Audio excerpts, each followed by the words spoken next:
Donc, c'est un coup de gueule que je veux pousser pour appuyer ceux qui sont sur les réseaux sociaux, sont en train de dénoncer la question de la connexion.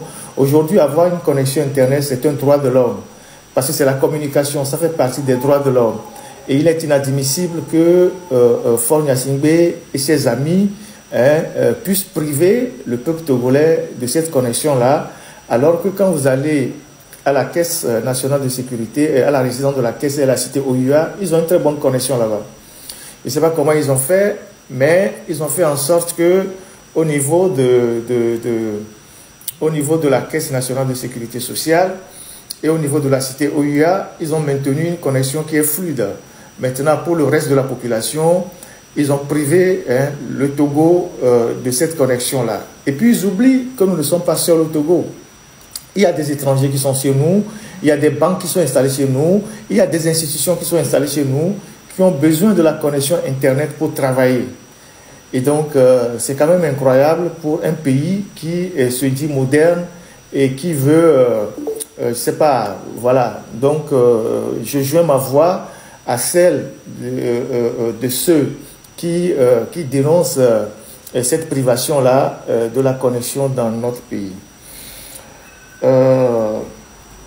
Ensuite, sur la question des informations générales que je donne toujours avant l'émission, avant de rentrer dans le vif du sujet, je disais la dernière fois sur ma page Facebook qu'il y a des miliciens qui sont partis à mon domicile faire la ronde par 2 fois, ils sont en train de faire des repérages.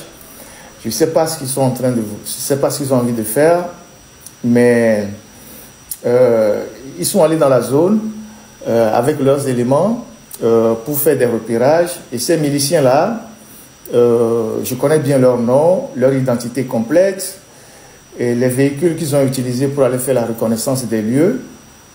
Il y a un qui est conseiller municipal dans la préfecture de, je pense c'est à Ngwepe, qui est un milicien connu aussi dans tout ce qui est scandale foncier au Togo, qui a fait plusieurs fois la prison, dont le nom revient tout le temps dans les histoires de scandales fonciers, qui utilise les gros bras pour faire les conneries et qui est toujours à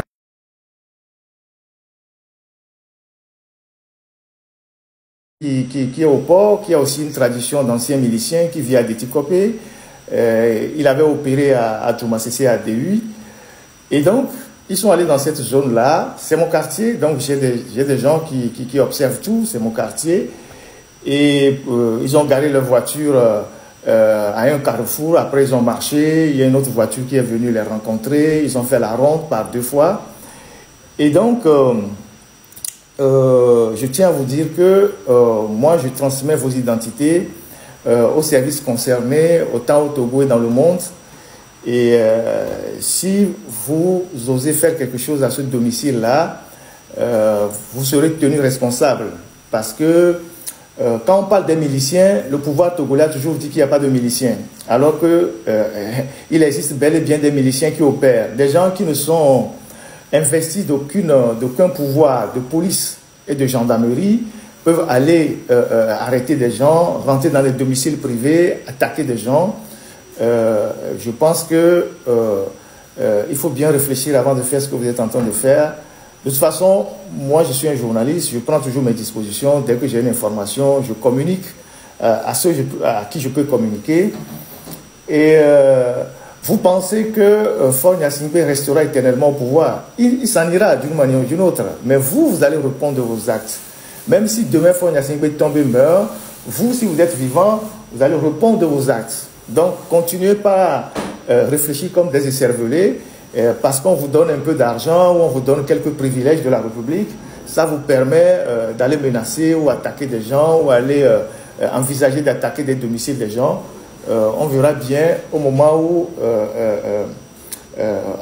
venu, parce que au moins on fait une documentation de vous, de vos identités, de vos visages. On sait qui vous êtes, on sait ce que vous voulez faire, et donc c'est déjà quelque chose d'important, et qu'on sait à qui communiquer vos identités au cas où un jour quelque chose arrivait. Et donc, dans la droite ligne de ce que les miliciens prévoient ou ce qu'ils sont en train de faire,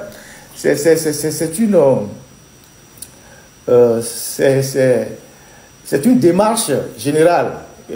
Parce que à Lomé là-bas, sur la table des autorités, il y a beaucoup de choses qui se disent. Hein. Parfois, je suis au courant. Hein, je suis au courant de ce qui se dit, de ce que vous envisagez de faire. Parce que pour certains individus comme moi, comme vous le dites si bien, que vous avez toutes les options sur la table, venir même m'atteindre là où je suis, s'il vous plaît, ils sont en train de signaler le live alors qu'on vient à peine de commencer. Ils sont en train de signaler le live sur TikTok alors qu'on vient